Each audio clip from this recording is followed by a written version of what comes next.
ഞാനിന്ന് വന്നിരിക്കുന്നത് നമ്മുടെ ലൈഫിലെ സന്തോഷം തിരിച്ചു കൊണ്ടുവരാൻ പറ്റുന്ന ഒരു കാര്യത്തിനെക്കുറിച്ച് പറയാനാണ്. എന്താണ് ആ കാര്യം നിങ്ങൾക്കറിയോ? അത് ഒത്തിരി ഡേഞ്ചറസ് ആയ കാര്യമാണ്. നമ്മൾ സാധാരണ എപ്പോഴും ചെയ്യാറുള്ളതാണ്. നമ്മളെ മനുഷ്യന്മാരുടെ ഒരു പ്രത്യേക ഒരു കഴിവാണത്. എന്താണെന്ന് പറഞ്ഞാൽ കമ്പാരിസൺ, താരതമ്യം ചെയ്യൽ. ഒരേപോലുള്ള കാര്യങ്ങളിൽ സാമ്യതകൾ നോക്കുന്നതും കമ്പാരിസൺ ആണ്. പക്ഷേ ഡിഫറെൻ്റ് ആയിട്ടുള്ള കാര്യങ്ങളിൽ എന്തൊക്കെ ഡിഫറെൻ്റ് ആണെന്ന് നോക്കുന്നതും കമ്പാരിസൺ ആണ്. അപ്പോൾ മെയിനായിട്ട് പ്രശ്നം എന്തെന്ന് പറഞ്ഞാൽ നമ്മളെപ്പോഴും ചെയ്യുന്നത് എന്താണ്? നമ്മൾ ഒരേപോലുള്ള കാര്യങ്ങളാണ് നമ്മൾ കമ്പയർ ചെയ്തിട്ട് അവർ നമ്മളെ പോലെ ആണെന്നാണ് പറയുന്നത്. അല്ല, നമ്മളെപ്പോഴും ചെയ്യുന്നത് നമ്മളെക്കാട്ടി ഡിഫറെൻ്റ് ആയിട്ടുള്ള ആൾക്കാർ അല്ലെങ്കിൽ അവരുടെ ലൈഫ് സ്റ്റൈൽ. അപ്പോൾ അതെല്ലാം നമ്മൾ കമ്പയർ ചെയ്തതിന് ശേഷം നമ്മൾ അവരെ പോലെ ആയില്ലല്ലോ, നമുക്ക് അവരെ പോലെ ജോലി കിട്ടിയില്ലല്ലോ, അല്ലെങ്കിൽ നമ്മൾ അവരെ പോലെ അത്രയും ഹൈ സ്റ്റാറ്റസിലെത്തിയില്ലല്ലോ, നമുക്ക് അവരെ പോലെ ജീവിക്കാൻ പറ്റുന്നില്ലല്ലോ. ഇങ്ങനെയൊക്കെ ആലോചിച്ചാണ് നമ്മുടെ സന്തോഷങ്ങൾ നമ്മൾ ഡെയിലി കളഞ്ഞുകൊണ്ടിരിക്കുന്നത്. ഈ നമ്മൾ ഇൻസ്റ്റാഗ്രാമിലും യൂട്യൂബിലും എല്ലാം റീൽസും ഇതെല്ലാം നമ്മൾ കാണുന്നുണ്ട്. അപ്പോൾ അതിലൊക്കെ അവർ ലൈഫ് സ്റ്റൈൽ കണ്ടന്റ് ഇടത്തില്ലേ? അപ്പോൾ അതൊക്കെ കാണുമ്പോഴത്തേക്കും നമ്മുടെ മനസ്സിൽ നമ്മൾ ആലോചിക്കണം. നമ്മളങ്ങനെ ആലോചിക്കാതിരുന്നാൽ പോലും നമുക്ക് അങ്ങനെ ഒരു തോട്ട് ഉണ്ടാവും. നമുക്ക് അതേപോലെ പറ്റുന്നില്ലല്ലോ, അങ്ങനെ പറ്റുന്നില്ലല്ലോ. അപ്പോൾ എന്താണ് അസൂയ, അതൊക്കെ വരും. എന്നിട്ടാണ് ഈ നെഗറ്റീവ് കമൻറ്റും അങ്ങനെയൊക്കെ വരുന്നത് മെയിനായിട്ട്. അപ്പോൾ ഇതൊക്കെ നമുക്ക് മാറ്റി നിർത്താൻ പറ്റുന്നുണ്ടെങ്കിൽ നമ്മുടെ ലൈഫിൽ സന്തോഷം നമുക്ക് തിരിച്ചു കൊണ്ടുവരാൻ പറ്റും. ഞാൻ അതിനെ പറ്റിയാണ് പറയുന്നത്. അപ്പോൾ നിങ്ങൾക്ക് ഡൗട്ട് തോന്നുന്നുണ്ടോ? ഇത് എന്തെങ്കിലും പ്രശ്നമുണ്ടോ? ഇങ്ങനെയൊക്കെ കമ്പയർ ചെയ്യുന്നതിൽ എന്തെങ്കിലും പ്രശ്നമുണ്ടോ എന്നൊക്കെ തോന്നുന്നുണ്ട്? കമ്പയർ ചെയ്യുന്നതിൽ അത്രയും ഡേഞ്ചറസ് ആണ്. അത് ഞാൻ ഓരോന്നായിട്ട് പറഞ്ഞുതരാം എങ്ങനെയാണെന്നുള്ളത്. ഈ കമ്പാരിസൺ തുടങ്ങുന്നത് നമ്മൾ ജനിക്കുമ്പോൾ മുതൽ നമ്മളിത് കാണാൻ തുടങ്ങിയാണ്. നമ്മളെ പേരൻസ് മുതൽ നമ്മളെ കമ്പയർ ചെയ്ത് തുടങ്ങും. ജനിച്ചുകൊണ്ടപ്പോൾ അവളത്ര നിറമില്ല, ഇവളത്ര നിറമില്ല, അച്ഛനെ പോലെയാണ്, അമ്മയെ പോലെയാണ്, അമ്മയുടെ മൂക്ക് കിട്ടിയില്ല, അച്ഛൻ്റെ വാ കിട്ടിയില്ല എന്നൊക്കെ പറഞ്ഞ് ഓരോന്നോരോന്ന് അപ്പോഴേ തുടങ്ങും. അപ്പോൾ ഇതെല്ലാം അവിടെ മുതൽ തുടങ്ങിയാണ്. ആ ഒരു കാര്യം മുതൽ നമ്മുടെ ഫേഷ്യൽ ഫീച്ചേഴ്സ് അപ്പോഴും നമ്മൾ കമ്പയർ ചെയ്യും. കമ്പയർ ചെയ്തതിന് ശേഷം ആ കുട്ടിയുടെ പറയുമ്പോൾ ആ കുട്ടിയിൽ ഇൻസെക്യൂരിറ്റി വളർത്തും. എൻ്റേത് എനിക്ക് ഇഷ്ടമായില്ല, ഞാൻ പോരാ, ഞാൻ അങ്ങനെ ആയിരുന്നാൽ മതിയായിരുന്നു, ഞാൻ ഇങ്ങനെ ആയിരുന്നാൽ മതിയായിരുന്നു. ഞാൻ ഉൾപ്പെടെ, സ്കൂളിൽ പഠിക്കുന്ന കുട്ടികൾ ഉൾപ്പെടെ എല്ലാവരും ഇതൊരു പ്രാവശ്യം എത്ര സുന്ദരനോ സുന്ദരി ആയിക്കോട്ടെ, എന്നാലും അവർക്ക് അവരുടെ ഫീച്ചേഴ്സിൽ ഒരു ഇഷ്ടക്കുറവുണ്ടാവും. ബാക്കിയുള്ളവർ പറയുന്നതാണെങ്കിൽ പോലും ഇപ്പോൾ നമ്മളെ അത്ര ബോധിച്ചിട്ടൊന്നും ഇല്ലെങ്കിലും നമ്മൾ ബാക്കിയുള്ളവരുടെ കാര്യം ഇങ്ങനെ അവരെ മനസ്സിലിങ്ങനെ കുത്തി നിറച്ച് കൊടുക്കുമ്പോൾ അത് അവരെ ഞാൻ പോരാ എന്നുള്ള തോട്ട് അവർക്ക് മനസ്സിൽ എപ്പോഴും വന്നുകൊണ്ടിരിക്കും. ഒരു വയസ്സെത്തുന്നവരെ നമുക്ക് ആ തോട്ടിൽ നിന്ന് മാറാനേ പറ്റത്തില്ല. ഇങ്ങനെ തന്നെ ആയിരുന്നു ഞാൻ. കമ്പാരിസൺ കേസിലും നമുക്ക് എന്താണുള്ളത് അതിനെ നമുക്ക് കാണാൻ പറ്റത്തില്ല. നമുക്കില്ലാത്തതിനെ കുറിച്ച് മാത്രമേ നമ്മൾ ചിന്തിച്ചുകൊണ്ടിരിക്കത്തുള്ളൂ. നിങ്ങൾ ആലോചിച്ച് നോക്ക്, നിങ്ങൾ കമ്പയർ ചെയ്യുമ്പോഴത്തേക്ക് നിങ്ങൾ ഇതൊക്കെ തന്നെ ആയിരിക്കും. നമുക്ക് എന്തുണ്ടെന്ന് നമ്മൾ ചിന്തിക്കാറുണ്ടോ? ഇല്ല. അവനതുണ്ട്, എനിക്കതില്ല. അവന് നല്ല മൂക്കാണ്, എനിക്കിതില്ല. അവന് കാറുണ്ട്, എനിക്ക് കാറില്ല. അവന് സ്വന്തമായിട്ട് വീടുണ്ട്, എനിക്ക് വീടില്ല. അല്ലെങ്കിൽ എൻ്റെ വീട് ചെറുതായിപ്പോയി, അവൻ്റെ വീട് ഇതായിപ്പോയി. ഇങ്ങനെയൊക്കെ പറഞ്ഞ് ആലോചിച്ചുകൊണ്ടിരിക്കും. ഓരോരുത്തരുടെ ലൈഫും യുണീക്കാണ്. നമ്മൾ ആലോചിക്കാനുള്ളത് ഓരോരുത്തരുടെ ലൈഫും യുണീക്കാണ്. ഈവൻ ഐഡൻറ്റിക്കൽ ആയിട്ടുള്ള ട്വിൻസ് ഒരേപോലെ കാണാൻ ഒരു അച്ഛനും അമ്മയ്ക്കും ഉണ്ടായ മക്കളാണെങ്കിൽ പോലും അവരുടെ തിങ്കിങ്, അവരുടെ ബ്രെയിനും, അവരുടെ ആലോചിക്കുന്നതും, അവരുടെ പേഴ്സണാലിറ്റിയും, അവരുടെ വ്യക്തിത്വവും എല്ലാം വ്യത്യസ്തമായിരിക്കും. അപ്പോൾ ആരും ഒരേപോലെയല്ല. അപ്പോൾ നമ്മൾ കമ്പയർ ചെയ്തിട്ട് എന്താണ്? നമ്മുടെ തന്നെ സന്തോഷമാണ് നമ്മൾ കളയുന്നത്. പിന്നെ ഒരു കാര്യം എന്ന് പറഞ്ഞാൽ നമ്മുടെ വീടിൻ്റെ സിറ്റുവേഷൻ അല്ലെങ്കിൽ വീടിൻ്റെ വൃത്തി. ഈ ഒരു കേസിലും ഇപ്പോഴത്തെ സോഷ്യൽ മീഡിയയിൽ കാണുന്ന അവരുടെ ലൈഫ് സ്റ്റൈൽ കണ്ടൻറ്റും അവരുടെ ലൈഫിലെ വൃത്തിയും, അല്ലെങ്കിൽ അവരിപ്പോൾ അവരെ കെയർ ചെയ്തുകൊണ്ട് നടക്കുന്നത്, അല്ലെങ്കിൽ അവർ അത്രയും ബുദ്ധിമുട്ട് എടുത്തിട്ടായിരിക്കും അവരങ്ങനെ ഒരു ഇമേജ് ഉണ്ടാക്കി വെക്കുന്നത്. അല്ലെങ്കിൽ അവരുടെ ഫേസും അവരുടെ ബോഡിയും അത്രയും ബുദ്ധിമുട്ടി, അല്ലെങ്കിൽ അതിന് വേണ്ടിയിട്ട് ഒരുപാട് കാശ് ചിലവാക്കി അതിൻ്റെ പിന്നിൽ 2-3 ട്രെയിനേഴ്സ് കാണും, അവർക്ക് ഡയറ്റീഷ്യൻ കാണും, അവരുടെ ഡയറ്റ് നോക്കാൻ വേണ്ടി ആൾക്കാർ കാണും, അവർക്ക് പ്രത്യേകമായിട്ട് ഹെയർ സ്റ്റൈലിസ്റ്റ് കാണും. ഇതെല്ലാം ഉള്ള ആക്ട്രസിനെയും അല്ലെങ്കിൽ ഇൻഫ്ലുവൻസേഴ്സിനെയും അവരെയൊക്കെ വെച്ചിട്ട് നമ്മുടെ ലൈഫ് കമ്പയർ ചെയ്യരുത്, ഒരിക്കലും ചെയ്യരുത്. കാരണം നമുക്കതൊന്നും ഇല്ല.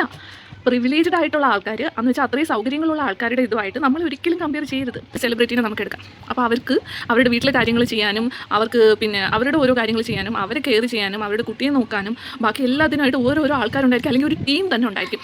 അപ്പോൾ അവർക്ക് കിട്ടുന്ന സെയിം കാര്യങ്ങൾ നമുക്ക് കിട്ടണമെന്നില്ല. അപ്പോൾ നമുക്ക് കിട്ടുന്ന കാര്യങ്ങളിൽ നമ്മൾ സന്തോഷം കണ്ടെത്താൻ ശ്രമിക്കണം. എന്നിട്ട് അവരുമായിട്ട് നമ്മളെ കമ്പയർ ചെയ്യല്ലോ. ഇപ്പോൾ ചിലർ പറയുന്ന കാര്യമാണ്, അവർക്ക് അത്രയും വയസ്സായി എന്നിട്ട് അവൾ എങ്ങനെ ഇരിക്കുന്നതെന്ന് നോക്ക് എന്ന് പറയും.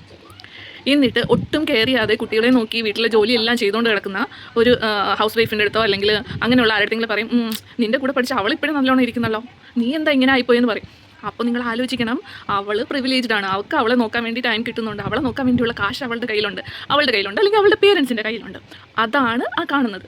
ഇവിടെ അതില്ലാതെ നിങ്ങളുടെ കുട്ടിയെയും നിങ്ങളുടെ ഫാമിലിയെയും നോക്കിയിട്ടാണ് ഈ കൊല ആയത്. അത് നിങ്ങൾ ആലോചിക്കണം. അങ്ങനെ പല കാര്യങ്ങളിൽ നമ്മൾ കൂടുതലായിട്ട് പുഷ് ചെയ്യും നമുക്ക് വേറെ ഒന്നിനും സമയമില്ലാതാവും. ഇപ്പോൾ ജോലിക്ക് പോകുന്ന ഒരാളാണെങ്കിൽ കൂടെ അവർ പറയും, എനിക്ക് അതും ചെയ്യാൻ പറ്റുന്നില്ല, എനിക്ക് ഇതും ചെയ്യാൻ പറ്റുന്നില്ല, ഭയങ്കരമായിട്ട് റിഗ്രറ്റ് ചെയ്യും. എനിക്കൊന്നും പറ്റുന്നില്ല, ഞാൻ എന്താ ഇങ്ങനെ ആയിപ്പോയത്, ഞാൻ അതിലും പറ്റുന്നില്ല, എനിക്ക് അതും ചെയ്യാൻ പറ്റുന്നില്ല, എനിക്ക് ഇതും ചെയ്യാൻ പറ്റുന്നില്ല. ഇത് മെയിനായിട്ട് അമ്മമാർക്ക് വരുന്ന ഒരു കാര്യമാണ്. എനിക്ക് മക്കളെ നേരെ നോക്കാൻ പറ്റുന്നില്ല, എനിക്ക് അവരോട് ടൈം സ്പെൻഡ് ചെയ്യാൻ പറ്റുന്നില്ല, പല കാര്യങ്ങളിൽ ഇങ്ങനെ വരും. ഇതെല്ലാം കമ്പാരിസൺ കൊണ്ട് നടക്കുന്നതാണ്. എനിക്ക് അമ്മമാരോടും ബാക്കി അങ്ങനെ ഈ കമ്പാരിസൺ നടത്തി വിഷമിച്ചിരിക്കുന്നവരോടാണ് പറയാനുള്ളത്, നിങ്ങൾ എന്തിനാണ് നിങ്ങളുടെ ലൈഫ് ബാക്കിയുള്ളവരായിട്ട് കമ്പയർ ചെയ്യുന്നത്? അങ്ങനെ ചെയ്യാതിരിക്കും. നിങ്ങളുടെ സിറ്റുവേഷൻ നിങ്ങൾക്കറിയാം, നിങ്ങൾക്ക് എന്താണുള്ളത് അതിനെ നിങ്ങൾ വിലമതിക്കും. നിങ്ങൾ വിലമതിച്ചതിന് ശേഷം ഞാൻ ചെയ്യുന്നത് ബെറ്ററാണ്, എന്നെക്കൊണ്ട് ചെയ്യാൻ പറ്റുന്ന മാക്സിമം ഞാൻ ചെയ്യുന്നു. ഒരു കേസ്, വീട് എങ്ങനെ കിടക്കുന്നു എന്നുള്ളത്, വീട് എങ്ങനെ അടുക്കി ഒതുക്കി പിക്ചർ പെർഫെക്റ്റ് ആയിട്ടിരിക്കുന്നു എന്നുള്ളത്. അപ്പോൾ നമ്മൾ നമ്മൾ ഈ സോഷ്യൽ മീഡിയയിലൊക്കെ കാണുന്ന വീടും അവർ അടുക്കി ഒതുക്കി വെച്ചിരിക്കുന്നതും ഇതെല്ലാമായിട്ട് നമ്മളെ കമ്പയർ ചെയ്യും. നമ്മൾ കമ്പയർ ചെയ്യുന്നത് മാത്രമല്ല, ബാക്കി നമ്മുടെ ചുറ്റുമുള്ളവരും നമ്മളെ കമ്പയർ ചെയ്യും. എന്നിട്ട് പറയും, നിൻ്റെ വീട് എന്താ ഇങ്ങനെ അലങ്കോലമായിട്ട് കിടക്കുന്ന, കുട്ടികളൊക്കെ ഉള്ള വീടാണെങ്കിൽ പിന്നെ പറയണ്ട. അവർ വാരി പറക്കിയൊക്കെ തന്നെ ഇടും. അപ്പോൾ അവരുടെ ആ ഒരു ഏജിൻ്റെ ഒരു കാര്യമാണ്. അപ്പോൾ അവരങ്ങനെ തന്നെ ഇടും. അതിൽ നിങ്ങൾ വിഷമിക്കാനൊന്നും നിൽക്കേണ്ട. നിങ്ങൾ ഈ യൂട്യൂബിൽ ഇതിലൊക്കെ കാണുന്ന ആൾക്കാരുടെ ലൈഫ് വെച്ചിട്ട് നിങ്ങൾ ആരെങ്കിലും കമ്പയർ ചെയ്യാൻ നിൽക്കുമ്പോഴത്തേക്കും നിങ്ങൾ എന്താ പറയേണ്ടത്? ഓക്കെ, എനിക്കിതാണ് ഇഷ്ടമെന്ന് പറഞ്ഞിട്ട് അങ്ങ് വിട്ടേക്കുക. നിങ്ങൾ മനസ്സിൽ വിചാരിക്കേണ്ട കാര്യം എന്താണ്? അവർ യൂട്യൂബിലും ഇതിലൊക്കെ നമ്മൾ കാണുന്ന ആൾക്കാർ ലക്ഷങ്ങൾ യൂട്യൂബിൽ നിന്ന് തന്നെ അവർക്ക് വരുമാനം ഉണ്ടായിരിക്കും. ലക്ഷങ്ങൾ അവരുടെ സെക്കൻഡറി ഇൻകം തന്നെ ഉണ്ടായിരിക്കും. എന്ന് വെച്ചാൽ അവർക്ക് അല്ലാതെയുള്ള വേറെ ജോലിയോ അങ്ങനെ എന്തെങ്കിലും ഇൻകവും അവർ കുടുംബപരമായിട്ടുള്ള സ്വത്തും അതെല്ലാം ഉണ്ടാവും. അതല്ലാതെ യൂട്യൂബിൽ നിന്ന് തന്നെ അവർക്ക് ലക്ഷങ്ങൾ ഉണ്ടാവും. പിന്നെ എന്താണ് അവർക്ക് ചിലവാക്കിയല്ലോ? അവർ ആളിനെ വെച്ച് ചിലവാക്കും. അവർ അതേപോലെയുള്ള ലൈഫ് സ്റ്റൈൽ കാണിക്കും. അവർ പുതിയ കാര്യങ്ങൾ വാങ്ങിക്കും, പുതിയ സ്കിൻ കെയർ ചെയ്യും, മേക്കപ്പ് ചെയ്യും. ഇതെല്ലാം നമ്മൾ കമ്പയർ ചെയ്യുന്ന കാര്യങ്ങളാണ്. അപ്പോൾ അതൊന്നും വെച്ചിട്ട് നമ്മൾ കമ്പയർ ചെയ്ത് നമ്മൾ സന്തോഷം നശിപ്പിക്കാൻ നിൽക്കില്ല. എന്ത് നമുക്കുണ്ടോ അതിൽ സന്തോഷം കണ്ടെത്താൻ പഠിക്കുക. ഇപ്പം ഞാൻ പറഞ്ഞ സ്കിൻ കെയർ, ഫുഡ്, അവരുടെ ഡ്രസ്സ്, അവരുടെ വാഡ്രോബ്, അവരുടെ അലമാരയിൽ എന്തൊക്കെയുണ്ട്, അവർക്ക് ഇത്രയും ഡ്രസ്സുണ്ട്, ഇതെല്ലാം വെച്ചിട്ട് നമ്മൾ കമ്പയർ ചെയ്യുന്നത് നമ്മുടെ സന്തോഷം കളയുന്ന ഒരു കാര്യമാണ്. നമുക്ക് എന്തുണ്ടോ അതിൽ സന്തോഷം കണ്ടെത്തുക. അതേപോലെ തന്നെ കൂടുതൽ നമുക്ക് വർക്ക് ചെയ്ത് കൂടുതലായിട്ട് ആ ലൈഫ് സ്റ്റൈൽ മെച്ചപ്പെടുത്താനുള്ള കാര്യങ്ങൾ നമ്മൾ ചെയ്യുക. നമ്മൾ കൂടുതൽ ഇൻകം ഉണ്ടാക്കാൻ നോക്കുക. അല്ലാതെ കമ്പയർ ചെയ്ത് ഞാനൊന്നിനും കൊള്ളില്ല, ഞാനെന്താ ഇങ്ങനെ ആയിപ്പോയത്, എനിക്ക് കുറച്ചുകൂടെയൊക്കെ നല്ല രീതിയിലാവായിരുന്നു എന്നൊക്കെ പറഞ്ഞ് വിഷമിച്ചിരിക്കരുത്. അതിനുവേണ്ടി വർക്ക് ചെയ്യാൻ വേണ്ടി നോക്കുക. അങ്ങനെ വർക്ക് ചെയ്യാൻ വേണ്ടി നല്ല മനസ്സോടെ നിങ്ങൾ പോസിറ്റീവായിട്ട് ആലോചിക്കുന്നുണ്ടെങ്കിൽ അതൊരു നല്ല കാര്യം തന്നെയാണ്. ഇതൊക്കെ കണ്ട് നമ്മൾ ഇൻസ്പയർ ആണ് ആവാനുള്ളത്. അവരെന്താണ് അവരുടെ കാര്യങ്ങൾ വെച്ചിട്ട് ഇൻസ്പയറിങ് ആയിട്ടാണ് നമ്മൾ ഇതിനെ എടുക്കാനുള്ളത്. പക്ഷേ സാധാരണ നമ്മൾ എന്താണ് ചെയ്യുന്നത്? ഇല്ലല്ലോ എന്ന് പറഞ്ഞിട്ട് വിഷമിച്ചിരിക്കും. പിന്നെ അവസാനം അത് വിഷമമാവും, നമ്മളെ മെൻ്റൽ ഹെൽത്തിനെ ബാധിക്കും. പിന്നെ എന്താണ് നമുക്കൊന്നിനൊരു സന്തോഷം കണ്ടെത്താതാവും. ഞാനൊട്ടും പോരാ എന്ന് പറഞ്ഞിട്ട് ആലോചിക്കാൻ തുടങ്ങും. വേറൊരു കാര്യം, നമ്മൾ അസൂയപ്പെടാതെ, ബാക്കിയുള്ളവരുടെ ഉയർച്ച കാണുമ്പോൾ അസൂയപ്പെടാതെ അവർ നന്നായല്ലോ എന്ന് പറഞ്ഞിട്ട് നമ്മുടെ മനസ്സുകൊണ്ട് നമുക്ക് അവർക്ക് മനസ്സുകൊണ്ട് എന്ന് വെച്ചാൽ പുറത്ത് ചിരിച്ച് കാണിക്കുന്നതല്ല, മനസ്സുകൊണ്ട് നമ്മൾ അവരുടെ സന്തോഷത്തിൽ പങ്കുചേരുകയാണെങ്കിൽ അതൊരു വലിയ കാര്യമാണ്. അത് എല്ലാവരും കൊണ്ട് പറ്റുന്ന കാര്യമല്ല. പക്ഷേ നമ്മൾ മനസ്സിനെ അത്രയും ട്രെയിൻ ചെയ്തെടുക്കുകയാണെങ്കിൽ നമുക്കത് പറ്റും. അത് പറ്റിക്കഴിഞ്ഞാൽ നമുക്ക് എന്താണ്, നമുക്ക് എല്ലാവരുടെ കാര്യത്തിലും നമുക്ക് സന്തോഷം കണ്ടെത്താൻ പറ്റും. ഒരു കുഞ്ഞു കുഞ്ഞു കാര്യങ്ങളിലും ചെറിയ ചെറിയ കാര്യങ്ങളിലും നമുക്ക് സന്തോഷം കണ്ടെത്താൻ പറ്റും. നമുക്കതുണ്ടല്ലോ എന്ന് പറഞ്ഞിട്ട് നമുക്ക് സന്തോഷം കണ്ടെത്താൻ പറ്റും. ഏറ്റവും നല്ലൊരു വഴിയാണ് കേട്ടോ. ബാക്കിയുള്ളവരുടെ കാര്യങ്ങളിൽ നമ്മളെ കാര്യം വെച്ചിട്ട് ബാക്കിയുള്ളവരുടെ കാര്യങ്ങൾ കമ്പയർ ചെയ്യാതിരിക്കുക, പിന്നെ അസൂയപ്പെടാതിരിക്കുക. അപ്പോൾ നമ്മുടെ സന്തോഷം താനെ തിരിച്ചു വന്നോളും. ഇതൊക്കെയാണ് നിങ്ങൾ സന്തോഷം കളയുന്ന കാര്യങ്ങൾ. ഡിപ്രഷനിലേക്കും മെൻ്റൽ ഹെൽത്ത് ഇഷ്യൂസിലേക്കും ഒക്കെ പോകുന്ന മെയിൻ കാര്യം ഇത് തന്നെയാണ്. കഴിവുകൾ വ്യത്യാസമായിരിക്കും. അപ്പോൾ നമുക്കൊരു കഴിവില്ല എന്ന് പറഞ്ഞിട്ട് അത് സങ്കടപ്പെടാൻ നിൽക്കരുത്. നമ്മൾക്ക് എന്താണുള്ളത് അതിലൊരു സന്തോഷം കണ്ടെത്താൻ ശ്രമിക്കുക. അതൊരു മെയിൻ കാര്യമാണ്. നമ്മുടെ ഒരു റിലേഷൻ ആണെങ്കിലും, ഇപ്പം ഹസ്ബൻഡ് വൈഫായിട്ടുള്ള റിലേഷൻ ആണെങ്കിലും, നമ്മൾ അങ്ങനെയുള്ള റീൽസും ഈ ഒരുപാട് കപ്പിൾ ഗോൾസ് ഇതൊക്കെ കാണുമ്പോഴത്തേക്ക് അതൊരു വിഷമം ഉണ്ടാക്കുന്ന കാര്യമാണ്. എൻ്റെ ഭർത്താവ് അങ്ങനെയല്ലോ, എൻ്റെ ഭർത്താവിന് അത്രയും സ്നേഹം എൻ്റെ അടുത്തില്ലല്ലോ, എന്നെ അത്രയും ചെയ്യുന്നില്ലല്ലോ. അപ്പോൾ ഓരോരുത്തരും അവരുടേതായ രീതിയിൽ എഫേർട്സ് എടുക്കുന്നുണ്ട്. അപ്പോൾ അതൊക്കെ നമ്മൾ കാണാൻ പഠിക്കുക. അപ്പോൾ അതാണ് ചെയ്യാനുള്ളത്. പിന്നെ നിങ്ങൾ നല്ല കപ്പിൾസിനെയൊക്കെ കാണുന്നുണ്ടെങ്കിൽ അവരെ പോലെ ആവാൻ വേണ്ടി നമുക്ക് നോക്കാം. അപ്പോൾ കുറച്ചുകൂടെ നമ്മുടെ റിലേഷൻ ഇമ്പ്രൂവ് ആവും, നമുക്ക് തമ്മിലുള്ള സ്നേഹവും കെയറും ഒക്കെ കൂടും. അങ്ങനെയൊക്കെ വേണമെങ്കിൽ നമ്മൾ ആലോചിക്കാം.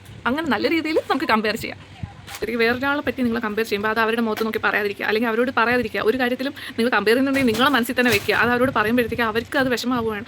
അവരുടെ സന്തോഷം കളഞ്ഞതിന് ശേഷം നിങ്ങൾക്ക് ഒരു സന്തോഷം കിട്ടുന്നുണ്ടെങ്കിൽ അത് വളരെ നെഗറ്റീവായിട്ടുള്ളൊരു കാര്യമാണ് കേട്ടോ. അത്രയും മോശമായിട്ടുള്ളൊരു സ്വഭാവമാണത്. ഒരാൾ വിഷമിക്കുന്ന കാണുമ്പോൾ നിങ്ങൾക്ക് സന്തോഷം കണ്ടെത്താൻ പറ്റുന്നത് അതൊട്ടും ആക്സെപ്റ്റ് ചെയ്യാൻ പറ്റുന്നൊരു കാര്യമല്ല. അത് നിങ്ങൾക്ക് ദോഷം മാത്രമേ വരത്തുള്ളൂ. അഥവാ നിങ്ങൾ കമ്പയർ ചെയ്യുന്നുണ്ടെങ്കിൽ നിങ്ങളുടെ സെയിം സ്റ്റാറ്റസിൽ അല്ലെങ്കിൽ നിങ്ങളുടെ സെയിം രീതിക്കുള്ള ആൾക്കാരുമായിട്ട് നിങ്ങൾ കമ്പയർ ചെയ്യുക. അപ്പോൾ എന്ന് വെച്ചാൽ നിങ്ങളുടെ സെയിം രീതിയിലെന്ന് പറഞ്ഞാൽ എന്ന് വെച്ചാൽ അവരുടെ പിന്നെ ഒരു ലെവലുണ്ടല്ലോ. ഇപ്പോൾ മിഡിൽ ക്ലാസ് ആണെങ്കിൽ നിങ്ങൾ മിഡിൽ ക്ലാസ്സുമായിട്ട് നിങ്ങളെ കമ്പയർ ചെയ്യുക. റിച്ച് ആയിട്ടുള്ള ഭയങ്കര എലീറ്റ് ആയിട്ടുള്ള ആൾക്കാരുമായിട്ട് നിങ്ങൾ കമ്പയർ ചെയ്യുമ്പോൾ നിങ്ങൾക്ക് അത് വിഷമം മാത്രമേ വരത്തുള്ളൂ. എനിക്കതില്ലല്ലോ എന്നുള്ള വിഷമം വരും. അല്ലെങ്കിൽ നിങ്ങളിപ്പോൾ കമ്പയർ ചെയ്യുന്നുണ്ടെങ്കിൽ നിങ്ങൾക്ക് താഴെയുള്ളവരുമായിട്ട് കമ്പയർ ചെയ്യാം. അവന് പിന്നെ അവനെക്കാട്ടി ബെറ്റർ ആണല്ലോ ഞാനെന്ന് പറഞ്ഞിട്ട് കമ്പയർ ചെയ്താലും നിങ്ങൾക്ക് വലുതായിട്ട് മെൻ്റൽ പ്രശ്നമൊന്നും വരത്തില്ല. മെൻ്റലായിട്ടുള്ള പ്രശ്നം വരത്തില്ല. ഞാനത് അത്രയും നല്ലതാണല്ലോ, എനിക്കതെങ്കിലും ഉണ്ടല്ലോ എന്ന് പറഞ്ഞിട്ട് നിങ്ങൾ സമാധാനിക്കുക. അപ്പോൾ ഇതൊക്കെയാണ് സന്തോഷം തിരിച്ചു കൊണ്ടുവരാനുള്ള കാര്യങ്ങൾ. ഞാൻ പറഞ്ഞത് ശരിയല്ലേ? കമൻറ്റിൽ പറയൂ നിങ്ങളുടെ തോട്ട്സ്.